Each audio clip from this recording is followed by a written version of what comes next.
Hey, girlfriend. Hey, girlfriend. Let's talk about our favorite things that Mm, girlfriends of a certain age need to be getting into. We've got some books, some podcasts, some things that are lighting us up. yes.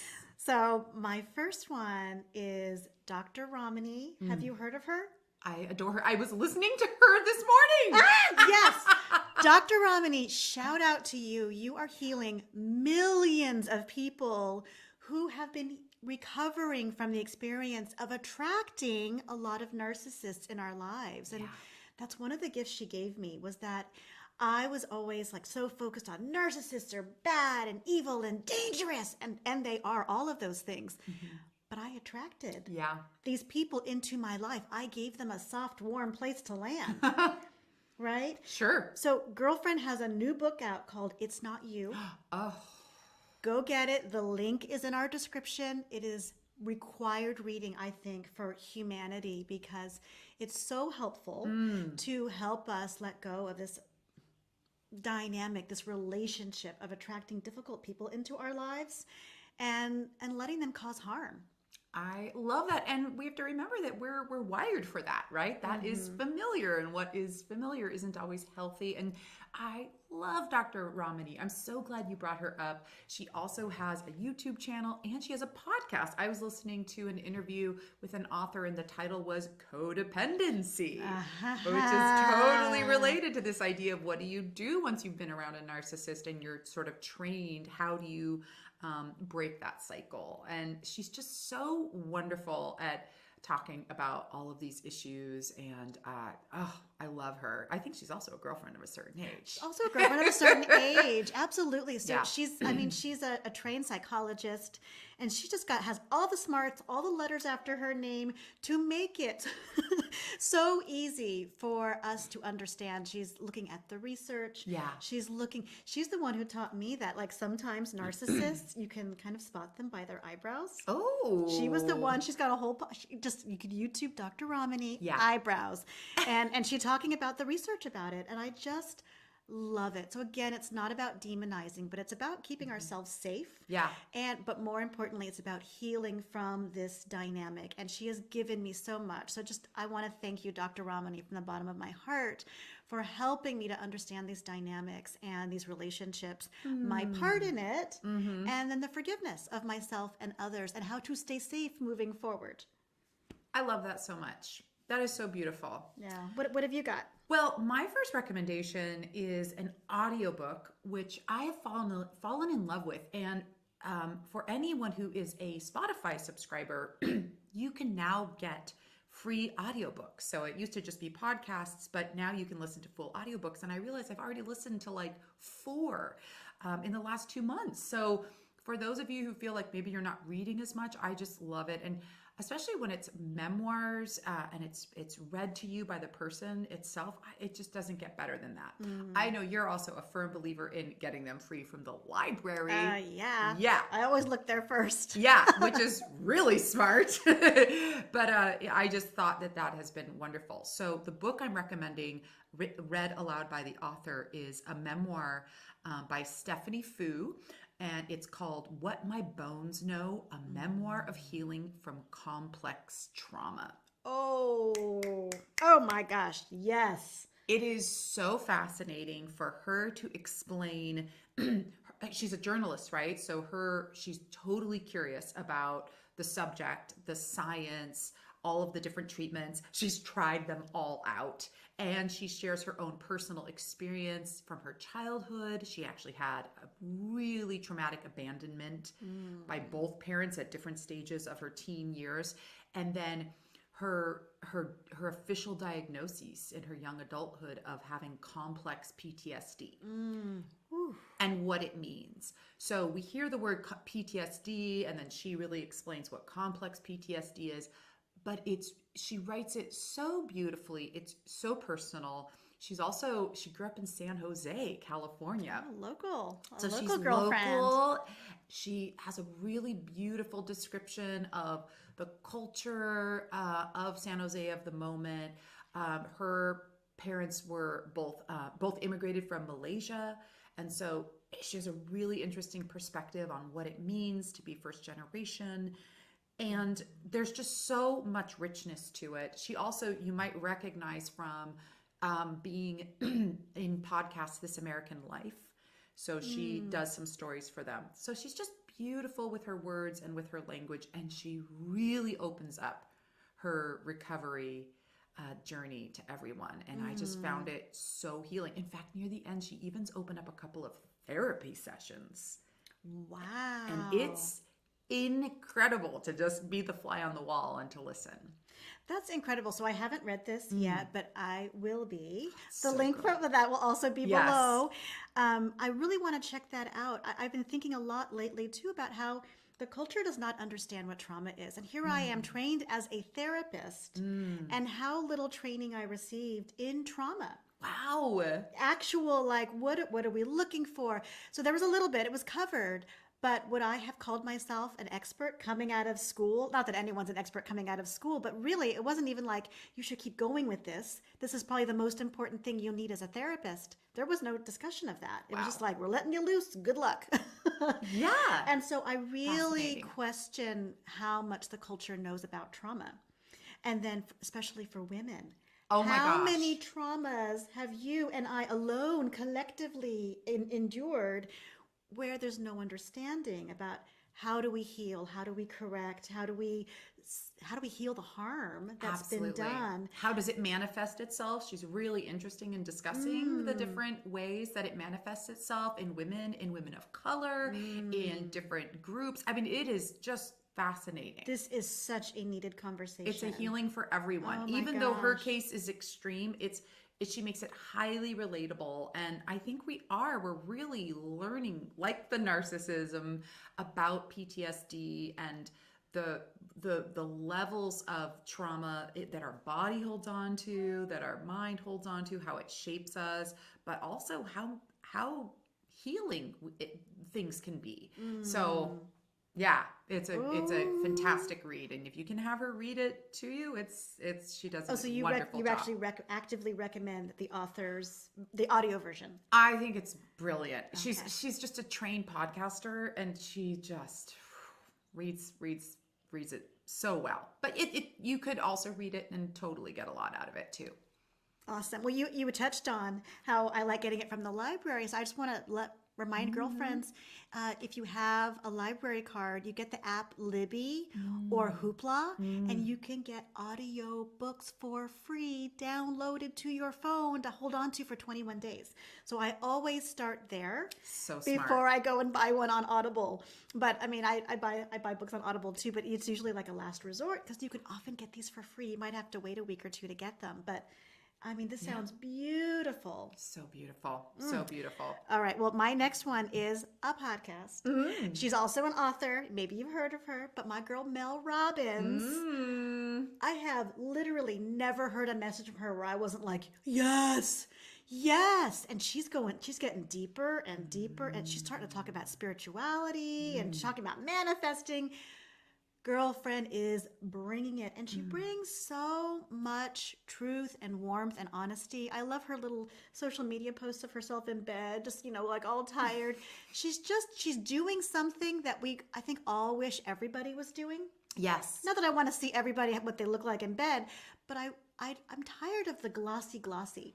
Yes. I'm tired of the filters and just changing Right. the way we look just for a certain post. I love that she's bringing something more real and raw. She's like the realism influencer and of our age group, right? Like she's bringing the rawness of like, this is me with no makeup. This is me tired. This is me at the end of my rope. She's very honest. Me in financial trouble. Me and my marriage not being the hot, sexy thing that it might look like on the outside. Me as she's an empty nester now. Yes. Her son is graduating from high school any day now. And so she's talking about that next stage of her life. She talks openly about ADHD, which I think is Yes. really great because also another thing that so many women aren't diagnosed with until they're adults. It's very undiagnosed and misunderstood in women. So she's really interesting about that topic as well. Absolutely. So I am I'm the first one to admit that I am a self-help junkie.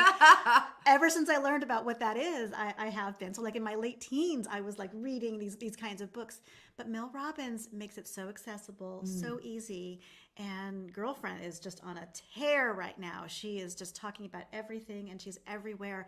And I feel the healing. And I want to remind everybody that she's there. And these podcasts are out there for free for us to go listen to. So if there's anything that you're struggling with, our girl Mel probably has the answer for you. I love that. I love that. I love that.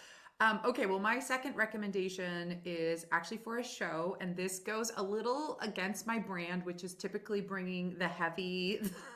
And even though I have lots of true crime and traumatic documentaries that I would equally love to recommend to all of you girlfriends, I get a lot of feedback that I'm usually recommending the heaviest topics to people. So I'm going out on a limb. I am stretching myself a little bit and telling that all of our girlfriends that we need to go watch Girls 5 Eva.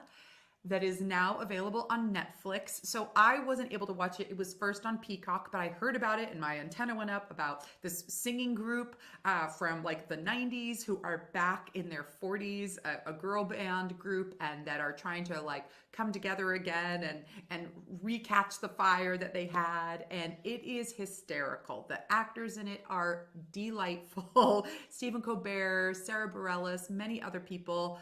The writing is so good, and it's just great at talking about aging in a very healing, funny way. That is like, we're in on the joke, right? We are not the joke. We are in on it. And it is just so silly. It's comic relief. We're all going through all kinds of things. We're recording today on April 15th. It's tax day. Happy tax day. Trump starts his trial. Like, there's just so much endless stuff that is very easy, I think, to get bogged down by. And I think some levity is really needed. So I've just been making a concerted effort myself, even though I see, depressing documentary. Maybe watch a Girls 5 Eva to balance that out. They're short episodes and they're just hilarious. I'm so glad that you brought that up. So I've watched the first episode and it is really fun. But I got distracted by what I'm going to recommend next, actually. I like aborted Girls 5 Eva. I'm like, girls, I'll be back. Yes. I'm coming back. You're Come in my back for queue. the girls. But it is so fun. There was something about it, like, this kind of speaks to me. So I do need to get back into it. So Thank you for the reminder. It's so silly. It's so great. Yeah. And it builds. Each episode you get a little more connected to the characters. So it's very, very silly. Oh, I love that. All right. Well, then I will share my final recommendation, and we want to hear yours. Yes. Is on Netflix. So I was getting into Girls 5 Eva, and then I got distracted by Sex and the City being back on Netflix, y'all. Whoa. Okay, so I must admit, there was a time when I owned the box set. My dad gave it to me. I was living alone. I don't think I could afford HBO at the time. So I was like, will you invite me over to see Sex and the City? Will you invite me over? When it ended, my dad gets me the box set because it turned out I had not seen all the episodes. I had missed a few here and there, begging friends and family to let me over on Sunday nights to watch it. I don't even know how many times I watched the whole box set, 30, 50, I don't know. Oh my God. It's a problem. It was a problem, but there was something about it that really spoke to me. And I think coming of age at this time when women are talking about being more open with their sexuality, having sex like men, flipping that script that women are sitting at home waiting. I don't know. I really was coming into my empowerment, living alone in my early 20s. And I was like, this feels good. I love this new way for women to be in the world. And it was a very, it was a lot of escapism, a way to like just kind of disappear into this other world. But now with the new episodes out of Just Like That, now, I'm the first one to admit the writing is not amazing. So it's not like I'm saying you've got to see it if you haven't seen it. But there's something about watching these women who I really identified with as a young woman myself coming into my own, watching them now be through menopause and have their gray hair and the midlife issues that they're coming up with. It really speaks to me. So it's been another guilty pleasure. And I don't even have HBO right now.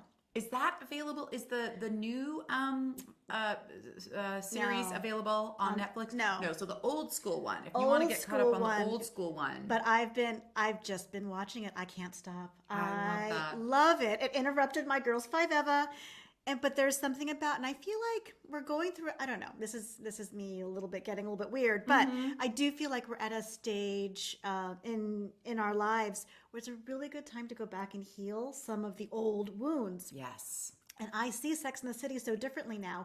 Dr. Ramani did a whole episode on Sex and the City and who she thought was the biggest narcissist. Oh, that's funny. I won't spoil it for you because I think Dr. Ramani, needs to get to share all that in all of her glory.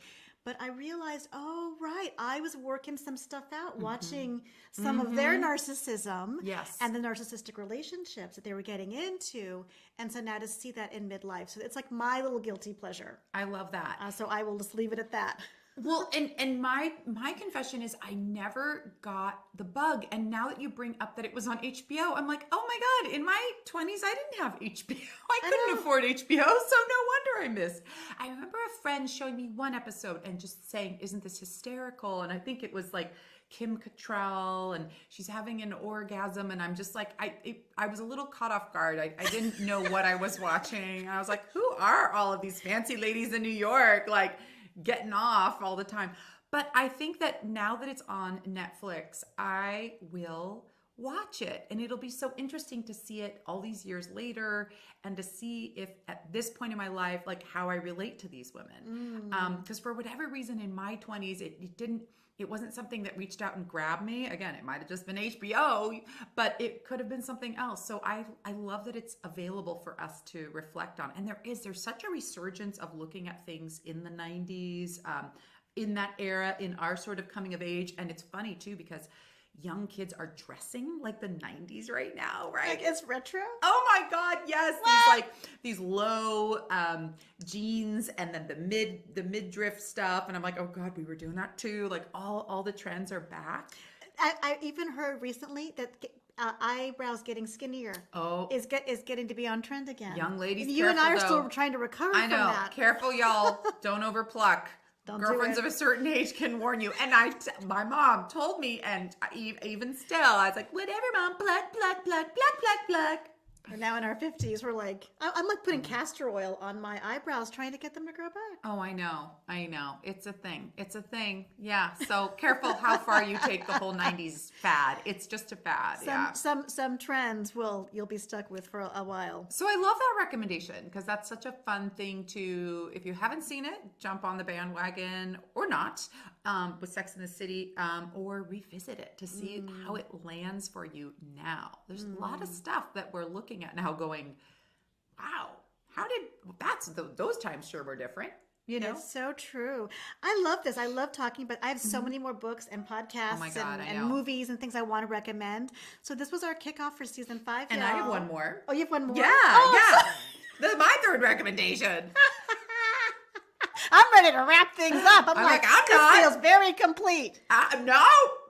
We got one more for you. Go for it. Okay. So I do have one final podcast that is highlighting 2 women who I think are marvelous. So this is the On Being podcast hosted by Krista Tippett.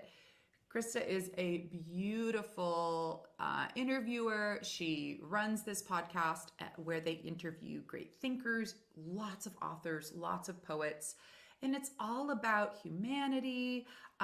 Sometimes she ties in religion, but in a way to look at kind of like the bigger questions of life. And it is so moving. It's like a podcast for the soul. Sometimes when I'm hiking in the redwoods by myself, I'll listen to one of those podcasts because I feel like it's a way to like really tune in to some of the big, questions of the universe.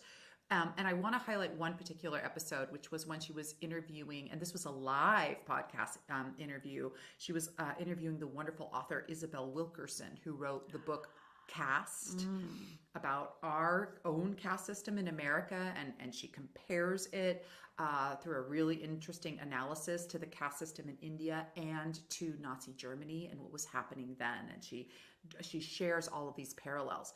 Their conversation is so beautiful. It's so healing and provocative. It asks questions. Isabel does a really beautiful job of kind of talking about our country as an old house and how our old house It's a little creaky. is a lot creaky. And we need to do some stuff that isn't fun. Like we need to kind of like redo the foundation. We need to redo some parts of it that are not at all the fun stuff. And we'd much rather put our budget towards other things, but this is what needs to get done.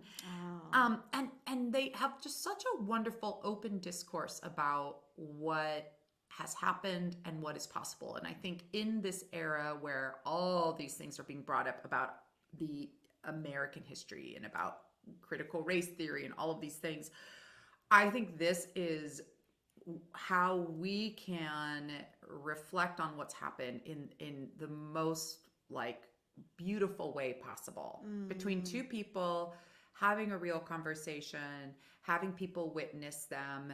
And I think it's just beautiful. So that is my recommendation on Being podcast with Krista Tippett, and in particular, and I'll put this link is in our show notes with the wonderful author Isabel Wilkerson. Oh, I have not heard of this podcast, so I certainly haven't heard this conversation. I'm so excited to go check those out. So beautiful. So wonderful. Yeah. I'm so sorry for the steamrolling over don't worry. your last No, one. we went off on a Sex in the City tangent. It's all good. Thank you for forgiving me. And we wanted to talk about this as if we're at a dinner party or having drinks with our circle of girlfriends, right? It's like, this is what we live for, right? Is sharing the latest, book or product or, pain medicine that's helping us the most these days. It's so true. It's so true. So girlfriends, have you listened or watched any of these? I would love to hear your feedback. Leave us a comment. We respond to everything. We sure do. And join us on Substack. We are building a thriving community there of girlfriends of a certain age, and we would love to have you there with us. And so season 5, y'all, we're here. Season 5. We're so excited. We have so much good stuff to share with you. Yeah, we do. Thanks so much for listening, girlfriend. Yeah, and in Substack, let us know what you would recommend. What is lighting you up? What is the thing that you're reading or listening to that you feel like, oh my gosh, y'all need to know about this? We would love to hear about your recommendations, and we might even shout you out on another pod episode.